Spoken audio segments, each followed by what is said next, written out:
Okay, do you have any questions about the material of the previous hour? Now, I will start the grand canonical ensemble.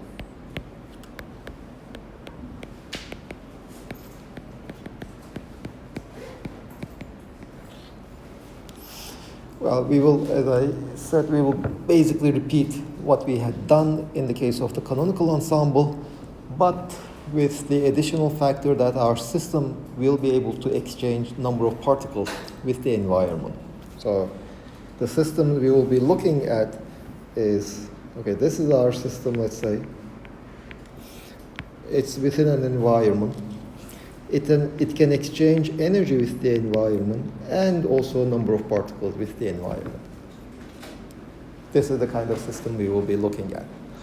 And if you remember, in the canonical ensemble case, in our discussion, our starting point of the canonical ensemble, what we had done was we had again a system interacting with the environment, but we also considered also the environment. The system plus the environment was an isolated system. So we could use the concepts from the microcanonical ensemble.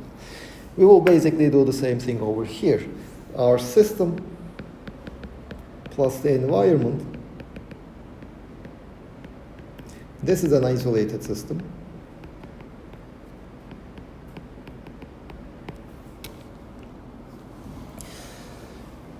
So let's say that N, capital N, let me put the N0 here, N0 and E0.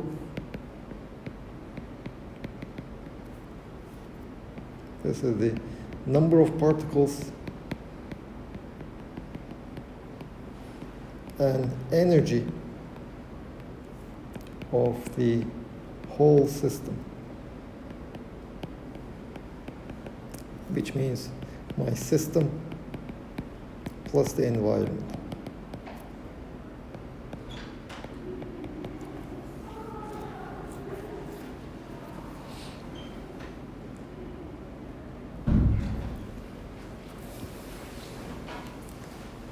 NSES, let's say this is the properties of my system.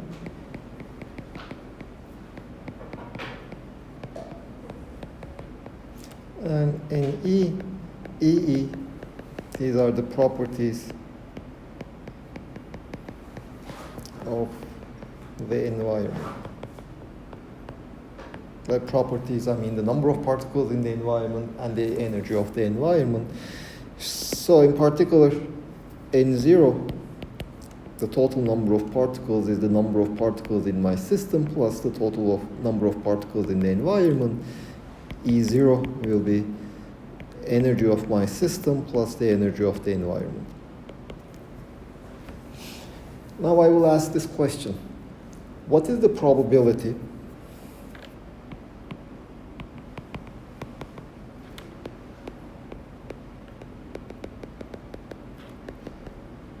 that the system will be in one microstate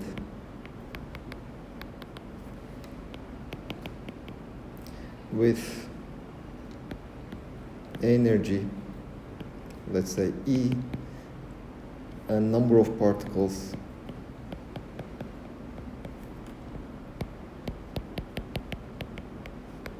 N. This is what I would like to calculate. But before attacking that problem, let's first look at the equilibrium condition. So my system is constantly exchanging number of particles and energy with the environment. What will happen in equilibrium? I can talk about omega 0. This is the, well, let's not look at omega 0. The entropy of the whole system will be entropy of environment when it has the number of particles in E and energy EE plus the entropy of my system when my system has number of particles NS and energy, the energy of the system. This is the whole entropy of the system. And remember that NS and ES can change, but these sums are constant.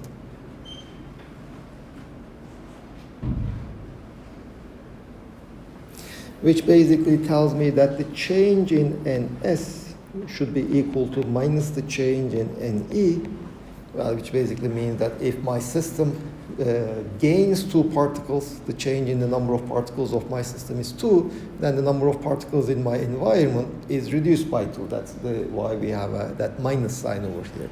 If one gains 2 particles, the other one loses 2 particles. The 2 is the same in both sides for both cases, but when one gains, the other one loses. The same thing for the energy.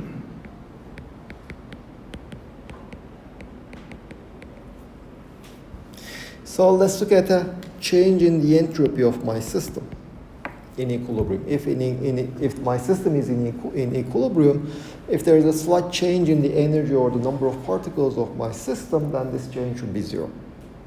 Which will tell me that this is derivative of SE with respect to NE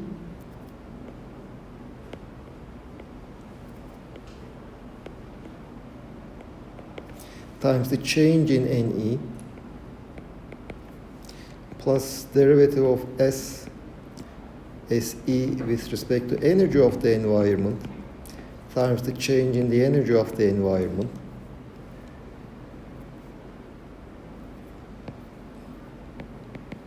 plus the derivative of the entropy of my system with respect to the number of particles in my system times the change in the number of particles in my system plus derivative of the entropy of my system with respect to the energy of my system times the variation in the energy of my system. But this I can also write as derivative of with respect to the respective number of particles of the entropy of environment and system, their difference, times delta NE plus derivatives with respect to energy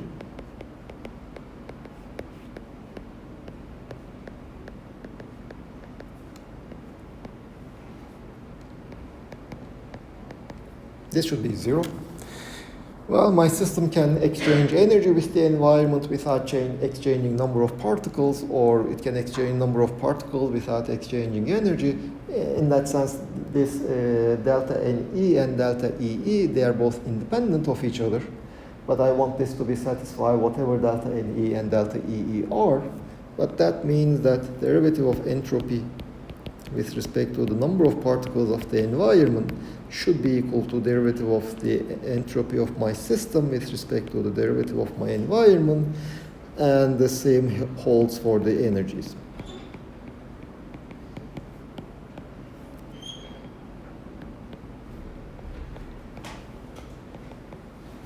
Of course, in each one of these derivatives, the other quantity is constant.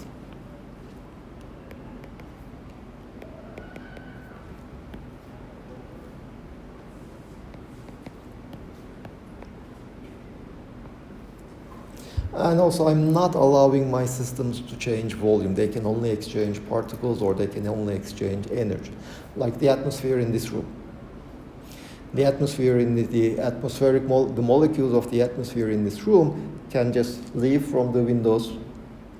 New molecules can enter into this room. So the atmosphere in this room can exchange energy with the atmosphere outside this room. They can also exchange energy through the glasses.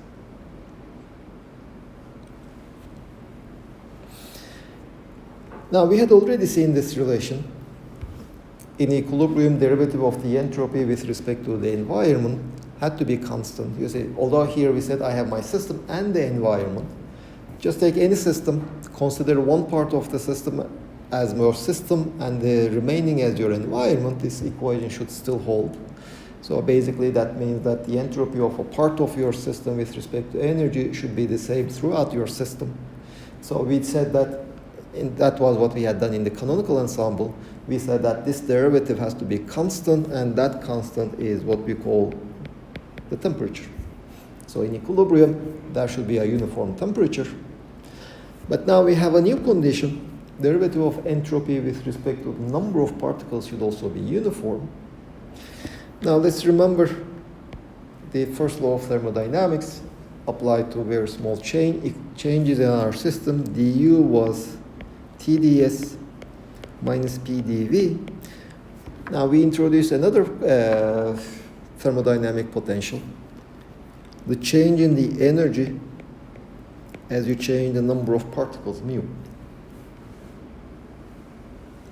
So mu, in a sense, is du by dN, the change in the energy of my system as you change the number of particles, of course keeping the entropy and volume constant. This is called the chemical potential.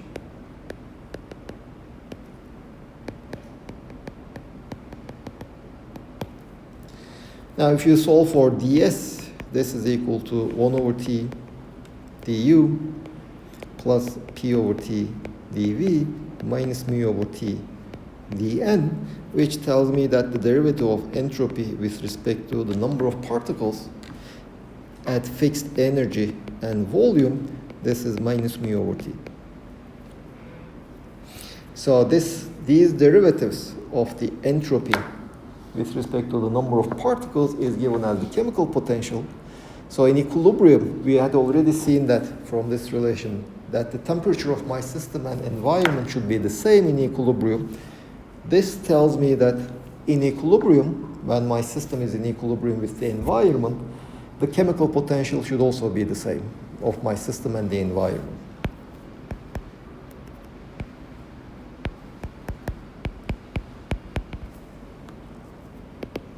So in equilibrium,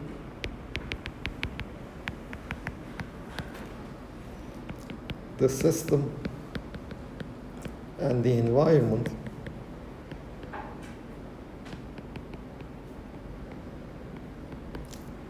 should have the same temperature, T, and chemical potential.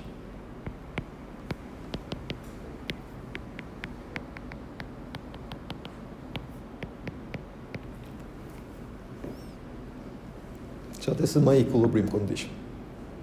So I can talk about the temperature or the chemical potential without even specifying whether it is the environment or my system, because in equilibrium they have to be the same anyway. So let's go back to our calculating the probabilities. You see, what is the probability? I'm assuming I have a system in equilibrium with the environment. It can exchange energy and it can exchange the particles with the environment. What is the probability that my system will be in one particular microstate?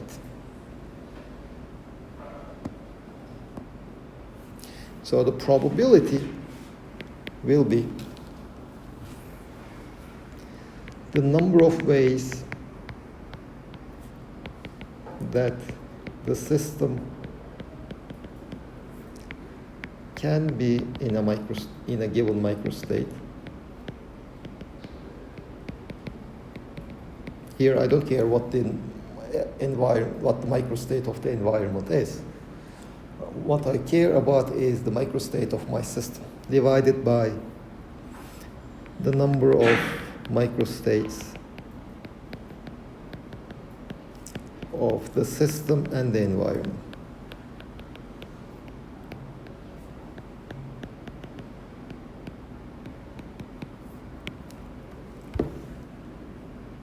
Assuming the energy is constant, etc. Well, this will be 1. This is the part 1 microstate I am looking for. When my system is in that one particular microstate, the environment can be in any one of these number of microstates.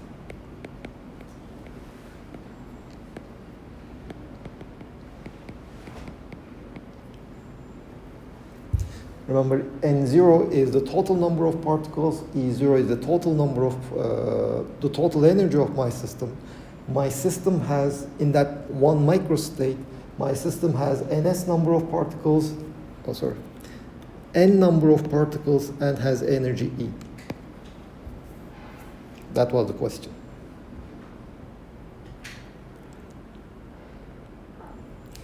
what is the probability that the system will be in one particular microstate with energy E and N.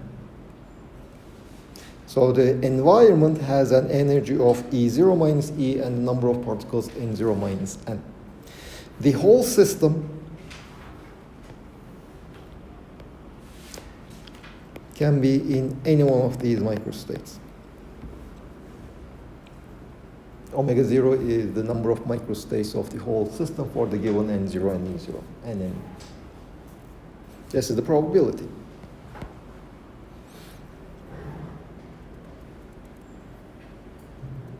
Well, again, rather than we will be looking for the most probable system, and rather than looking at the maximizing probability, let's try to maximize the logarithm of the probability, which will be logarithm of omega E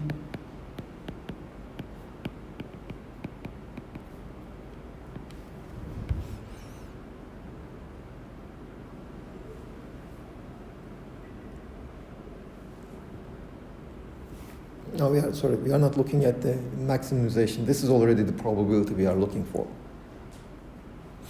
And keep in mind that n is large, the number of particles in my system is large, but n0 is even larger. N over n0 is small. Ideally, my environment is infinitely large. n0 is infinite, E0 is infinite. So n over n0 is small. E is, again, very small relative to E0. So this will be equal to logarithm of omega E N0 E0 plus derivative of logarithm of omega E with respect to N0 times minus N plus derivative of logarithm of omega E with respect to E0 with respect to energy at the evaluate at E0 multiplied by minus E. Plus, I have all the other terms which I will ignore. I will neglect. I'm just doing a Taylor expansion in these two arguments. Now we have taken the logarithm. Why did we make that the total number of microstates of the system and find This one. Why did we take one? No, the denominator part. Why taking the logarithm? Oh, yeah. Minus logarithm of omega 0 N0 E0.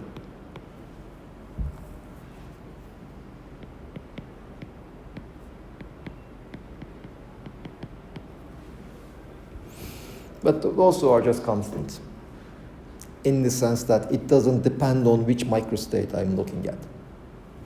So this is just constant. And why did you put one there? This one. Yeah, it's for the needed, the wanted system, right? Yeah, I'm looking at the probability that my system will be in one particular microstate. That's why I have one over there. I'm not, for example, asking the question, what is the number of, what's the probability that my system will have this such energy? That's not what I'm asking.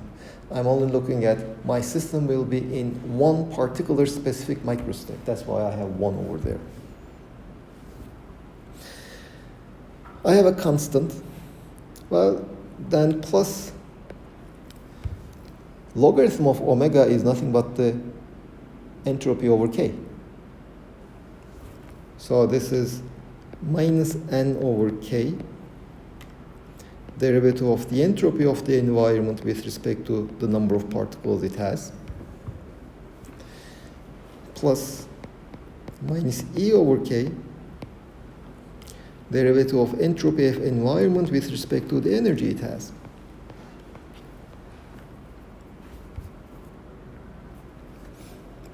But we had already seen that the derivative of entropy with respect to energy is 1 over T, derivative of entropy with respect to N is minus mu over T.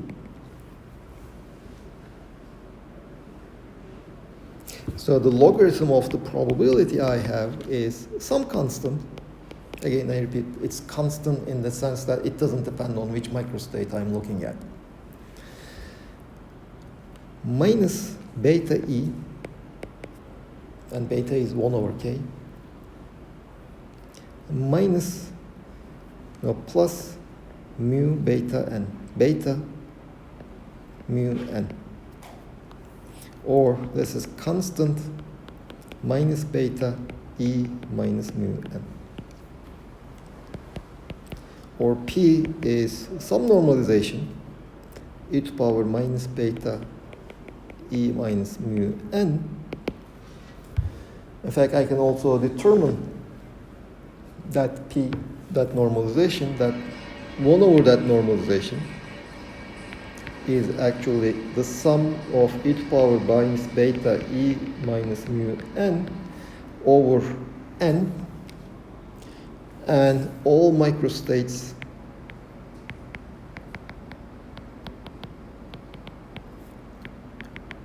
with the given n.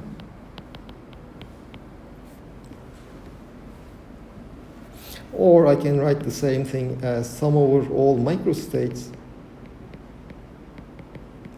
e to power minus beta E times z to the power n, where n, z, is defined as e to power beta mu.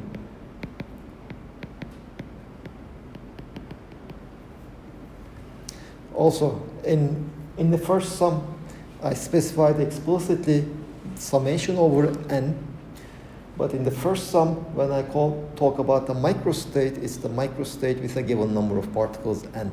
In the second sum, well, just as a shorthand for notation, I'm writing just the sum over microstates, imply in the sense that these microstates now have a different number of particles.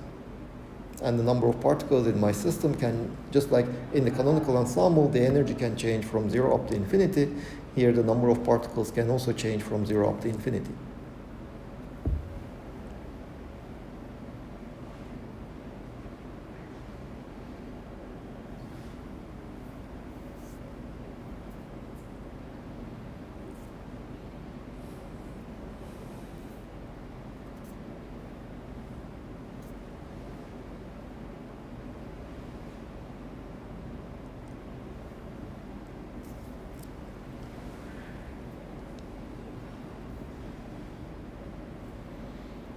Now this is, well, has various notations. I will use this notation with.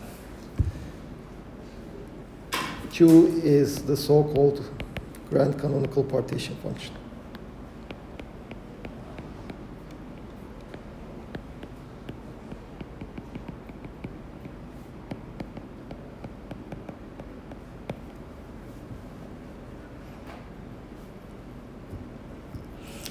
Now we can ask the question, what is the average energy of my system?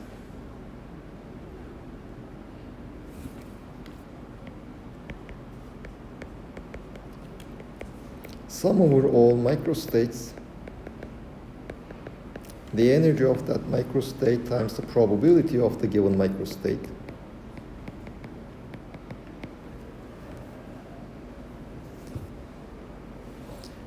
This is sum over all microstates of E times e to power minus beta E minus mu n times 1 over the grand canonical partition function. Now we are basically repeating the same tricks over and over again. Now that E times the exponent I can write as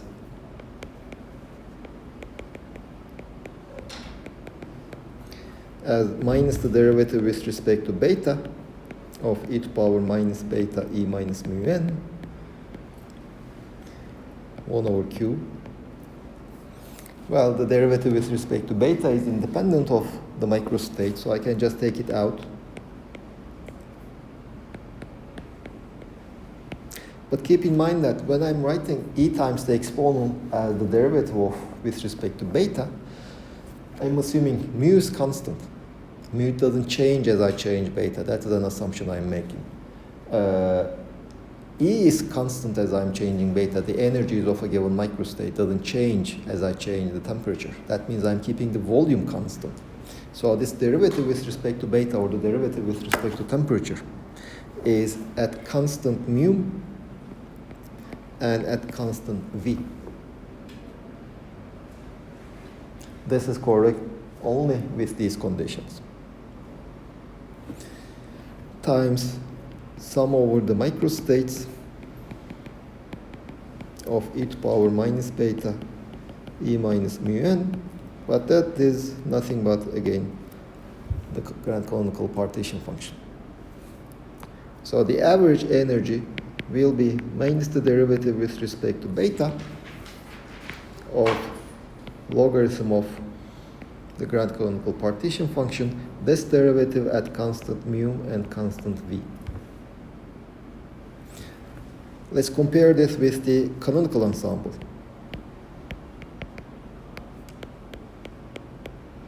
Yes, in the canonical ensemble, u was given as the derivative with respect to beta of logarithm of z at constant v and constant n. So although both look like derivatives with respect to beta, they are not the same derivatives.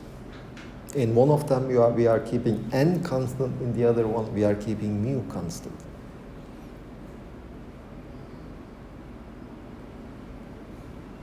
John, why did we fix the volume? Where did it come from? We fixed the v and it's at constant volume. Yep. We said that last volume. You see, when I'm writing this derivative with respect to beta, oh, sorry, I did a mistake. If I take the derivative with respect to beta of that expression, that brings me a e minus mu n. Let me correct that mistake. Sorry. It's minus beta e times z to the power n. And here I'm not keeping mu constant, I'm keeping z constant.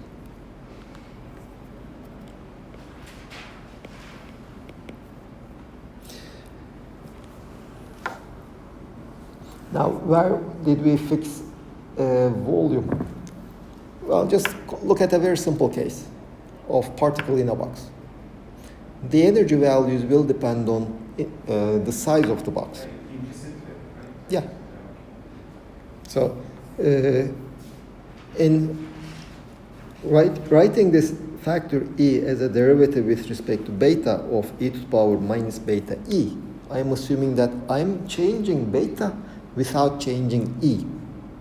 Well, E depends on the macroscopic property V. So since I'm saying that I'm not changing E, I'm implicitly stating, in fact, I'm not changing V. The volume of my system is constant. That is where the constant V comes from.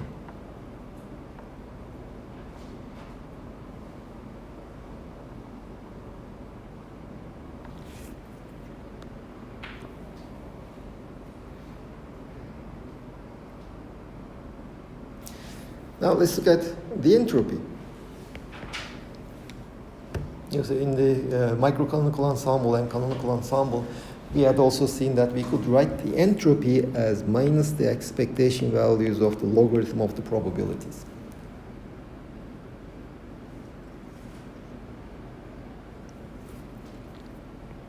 Minus logarithm of e to the power minus beta e minus mu n over the grand canonical partition function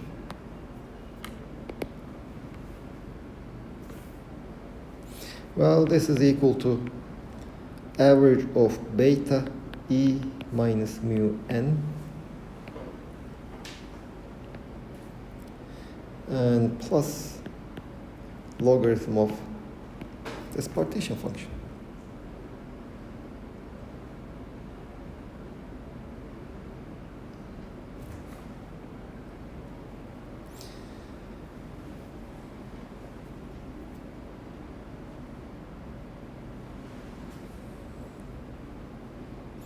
Which will be beta e minus mu and average, well, let me write u,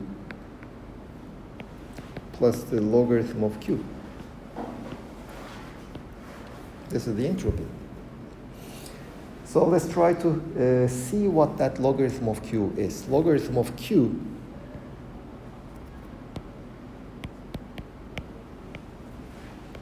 would be s minus beta or u minus mu n over kt.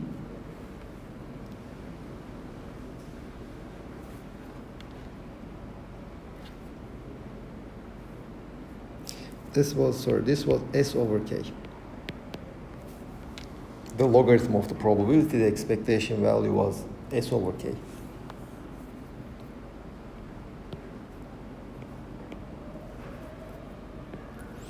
Or logarithm of Q is ST minus U plus mu n over KT, or minus beta U minus ST minus mu times n.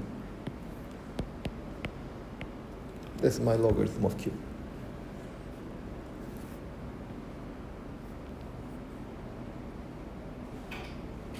Let's see what this U minus ST is. Now I will call it G. Let us look at differential of G. This will be du minus S dt minus T ds minus mu dn plus n d mu. I just took the differential. This is equal to, now du is T ds minus P dv plus mu dn. This is the definition of du. Then I have minus S dt minus T ds. Sorry, this is minus mu dn minus n d mu. Well, TDS cancels this TDS, this mu dn cancels this mu dn. So the differential of this free energy will be minus S dt minus P dv minus n d mu.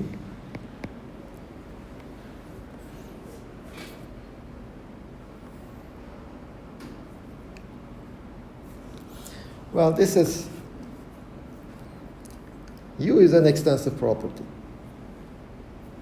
S times T is extensive because S is extensive, T is intensive. If you remember what extensive means if you double the system, an extensive quantity doubles. Similarly, mu times n, mu is an intensive property, n is an extensive property, which basically tells me that G is an extensive property. Now, if G is an extensive property, but remember this G is a function of T, mu, and V. The only way that it can be an extensive property is if it is the volume multiplied by some function of T and V.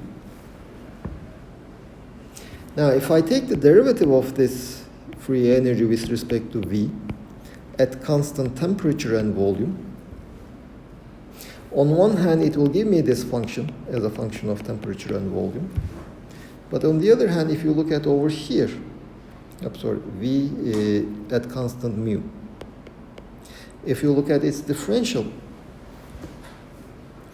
if I keep T constant and mu constant, this term is 0, this term is 0, so this derivative is just minus P.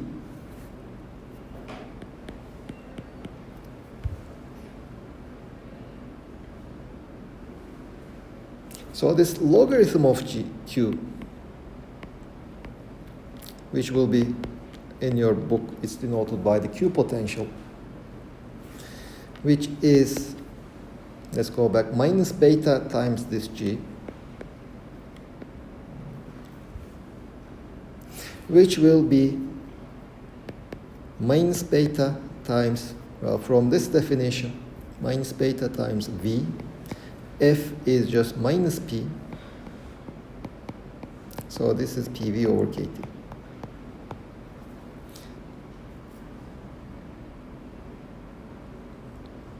Sorry, this is not V, this is mu.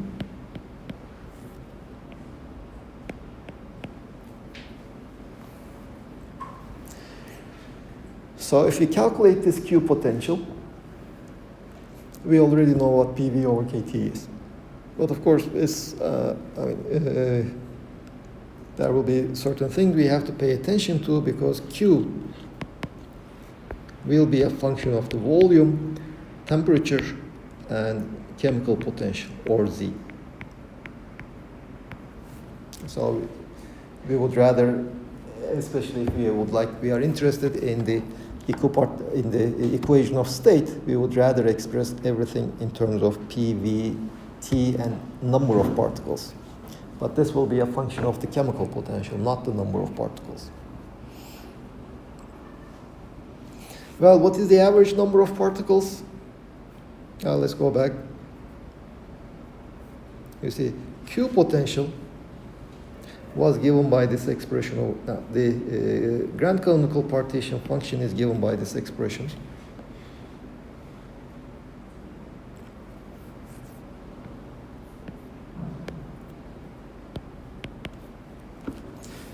Average number of particles, sometimes I will just use n bar. Most of the time I will just write n.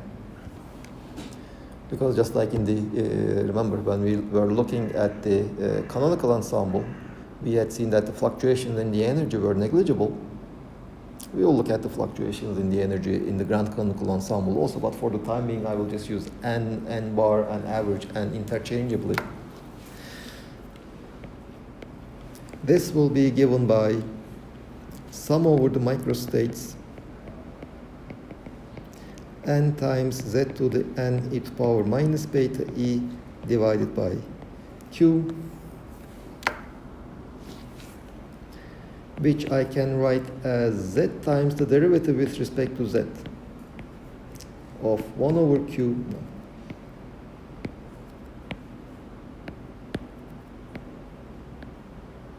1 over q, I just take it out of the sum. Microstates z to the n e to power minus beta e. Now if I take the derivative with respect to z of z to the n, it just gives me n times z to the n minus 1. That is why I'm also multiplying with an additional z over there. And so in this derivative, I'm not taking the derivative with respect to beta. I'm assuming beta is constant. That is, I'm assuming the temperature to be constant. I'm differentiating with respect to z, assuming T is constant and energy levels are constant, which means the volume is constant. So the number of particles will be equal to z times the derivative with respect to z of logarithm of q at constant T and V, or z times derivative of q potential with respect to z at constant T and V.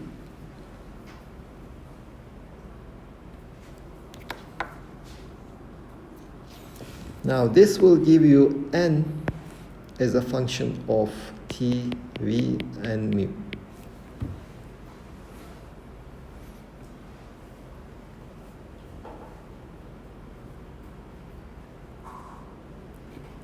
So if I know that my system has a given average number of particles, then I can use this expression to solve for mu. I can determine mu in terms of the number of particles I have. Once I solve for mu in terms of particles, I just put it back over here, which will give me the equation of state in terms of the number of particles. That will be the trick that I will be using. Okay, it can be vague for the time being, so let's do an example. Any questions?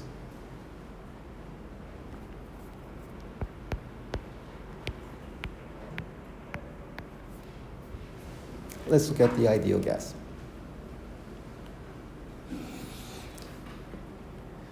So remember, Q, this grand canonical partition function, is sum over n times sum over all microstates with n particles of z to the power n, this z is the fugacity, times e to power minus beta e. which is equal to sum over n, z to the n, sum over the microstates with n particles of e to power minus beta e. These e's are the energy levels of these microstates with n particles. But that is nothing but the canonical partition function for n particles.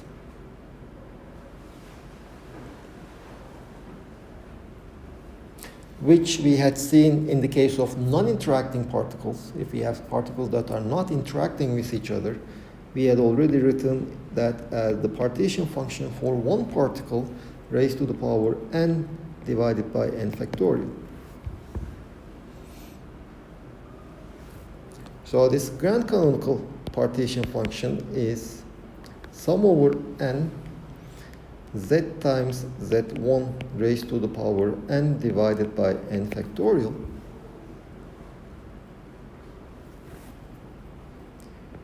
which is exponent the fugacity times the partition function for a single particle.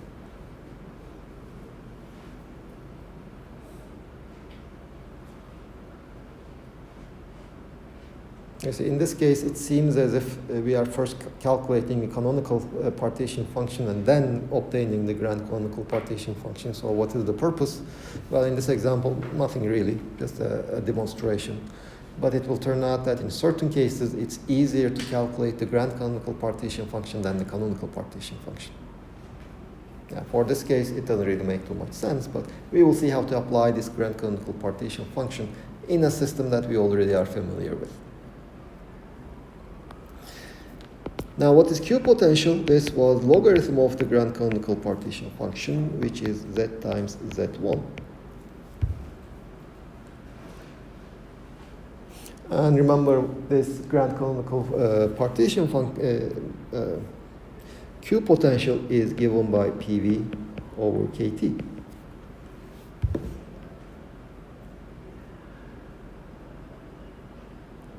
Now, what was the number of particles?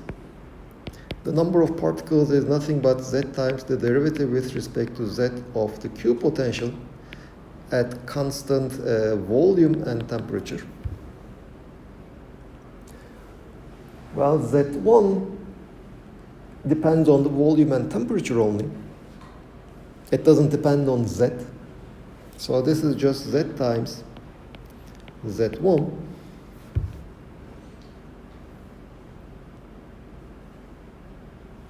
But Z times Z1 is nothing but PV over KT.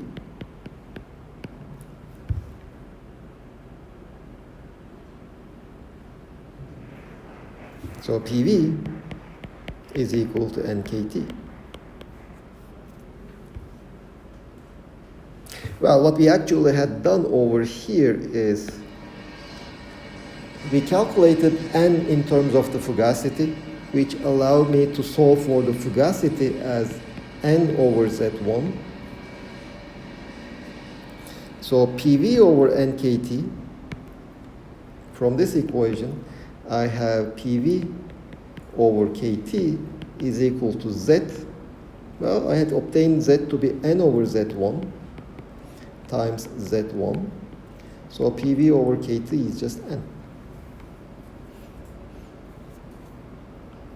So that will be the general thing that we will do. Of course, in general, it won't be so easy to solve for fugacity in terms of the number of particles, but this is kind of a trivial example. We need to come up with other tricks to solve for Z in terms of the number of particles. Let's look at the average energy of my system. The internal energy of my system was given by minus the derivative with respect to beta of the Q potential. But remember, this time I'm keeping Z constant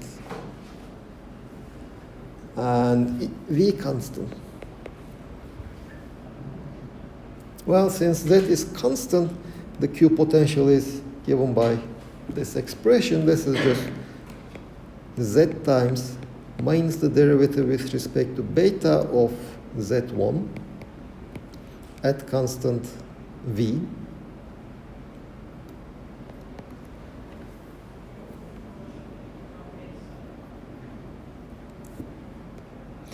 So now we need to calculate Z1. The partition function for, we had already calculated it. So Z1 was integral d cubed p d cubed q divided by h cubed e to power minus beta p squared over 2m. This was our Z1. If you calculate those integrals, you will get v times 2m pi kt raised to the power 3 over 2 divided by h cubed.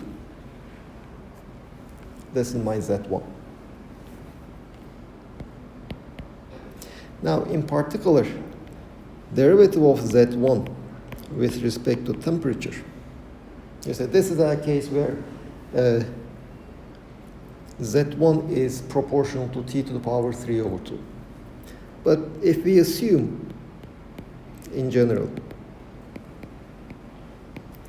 Z1 is proportional to T to the power n, let's say. You see, this is the partition function of a non-relativistic ideal gas. Partition function for one particle. If you had looked at the non-relativist, the relativistic case, the n will be different. But if Z1 is proportional to T to the power n, derivative of Z1 with respect to T will be n times Z1 over T. Just lower the power of the temperature by 1 and bring the power of T to the front. Dividing by T does that lowering by 1. So U will be Z times minus, well, let's say, derivative of Z1 with respect to T at constant volume, derivative of T with respect to beta,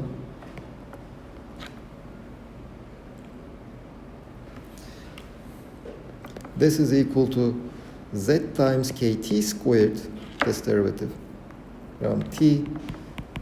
KT is 1 over beta. T is 1 over K beta. Derivative of T with respect to beta is minus 1 over K beta squared, which is minus KT squared. That is what I used. There's an additional minus sign over there. So Z times KT squared, now this derivative will be, depending on the power of n, it will be n times Z1 over T.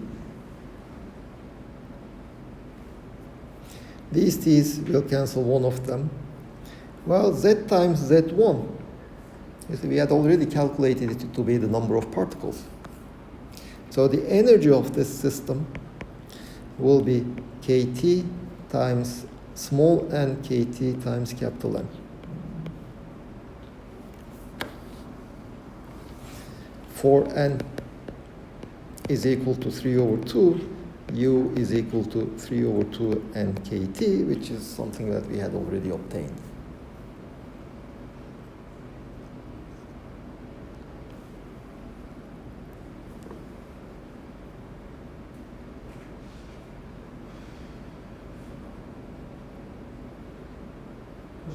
Equations, at which point first we define the small n, the degree of freedom in our calculation? Here. Just want to see that.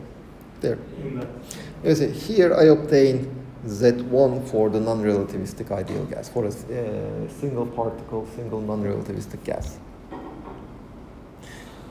It is T to the power 3 over 2.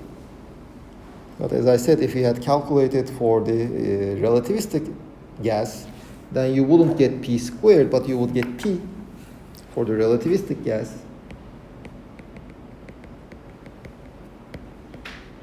You will get Z1 will be d cubed P d cubed Q over H cubed e to power minus beta P times C.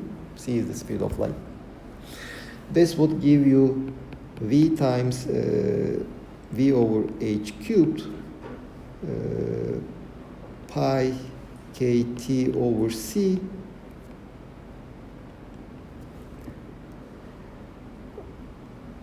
to the power 3.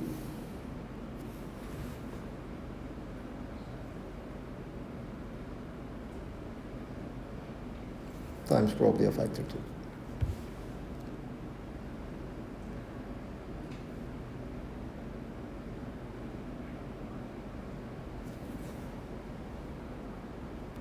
There's no pi.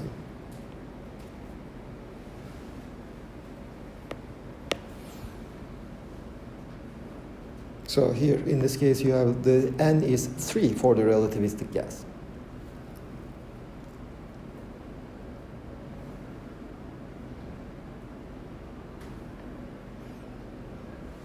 And whatever that power is, whatever that n is, that's actually what we have also here.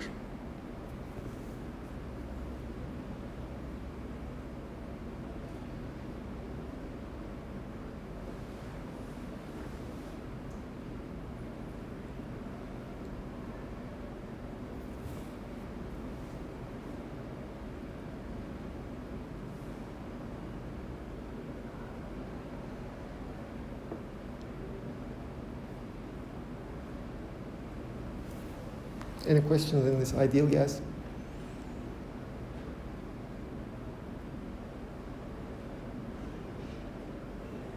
N is the F. Hmm? N is the F degree of freedom. No. N is whatever power t has in your partition function for a single particle. So not degree of freedom. No. Let's look at the harmonic oscillator. And localized oscillators.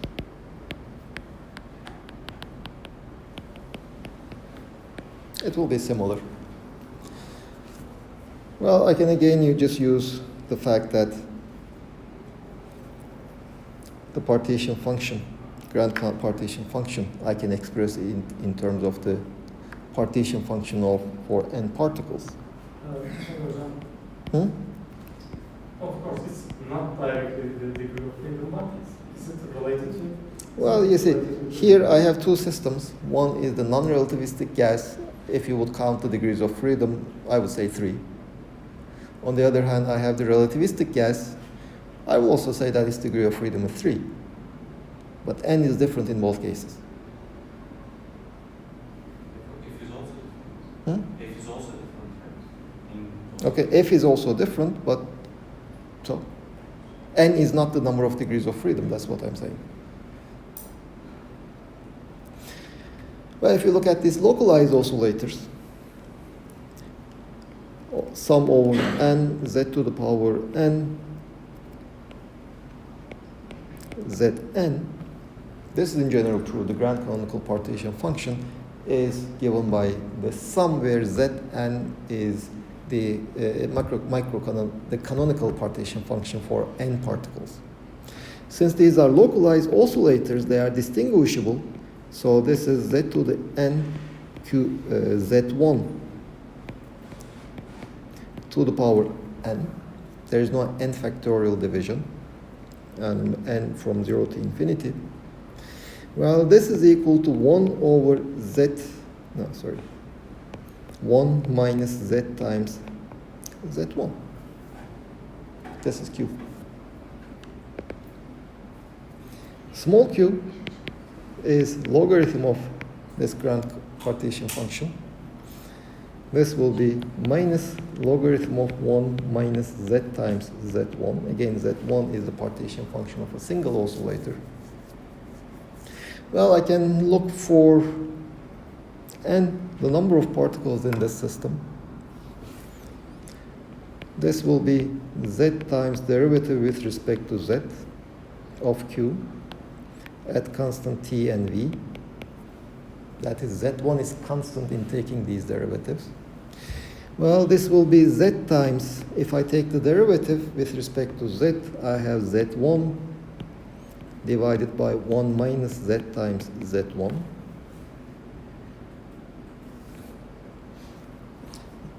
This is z times z1 over 1 minus z times z1.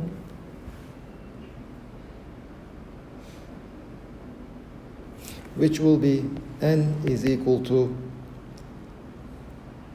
1 minus 1 over 1 minus z times z1. Well, I can actually solve for z1. 1 over 1 minus z times z1 will be equal to 1 minus n. I think there should be minus 1, or we should write z times z1 minus 1 while calculating the n. Why? Okay, there is another minus, so no. Which will tell me that 1 minus z times z1 is 1 over 1 minus n. Z times z1 is 1 minus 1 over 1 minus n. I might have a mistake somewhere. There's a minus mistake in the Hmm? in the second, third row, in the third row. Here. There's a minus mistake. So you are saying this is plus? No. That is still minus. No, the denominator is minus.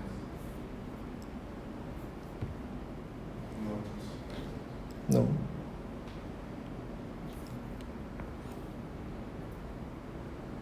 So this will give me 1 minus, yeah, sorry, yeah. I have a sign mistake. This is minus 1, this is plus 1. So this is plus 1, this is plus 1. This is plus 1, so this is n over n plus 1.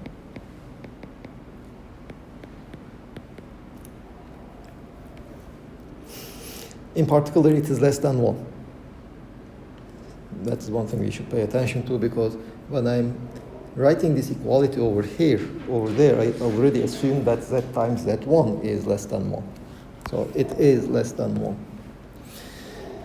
And in fact, since n is very large, I can also write this as 1 plus 1 over n to the power minus 1, 1 minus 1 over n.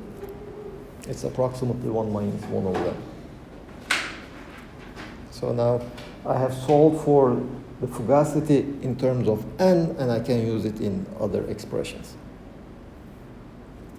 Okay, that we will do on Wednesday.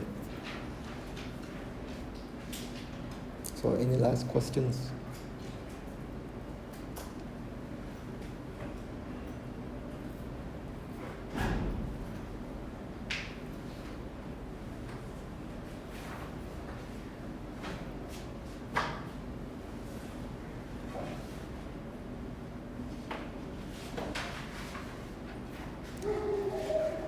Then see you on Wednesday.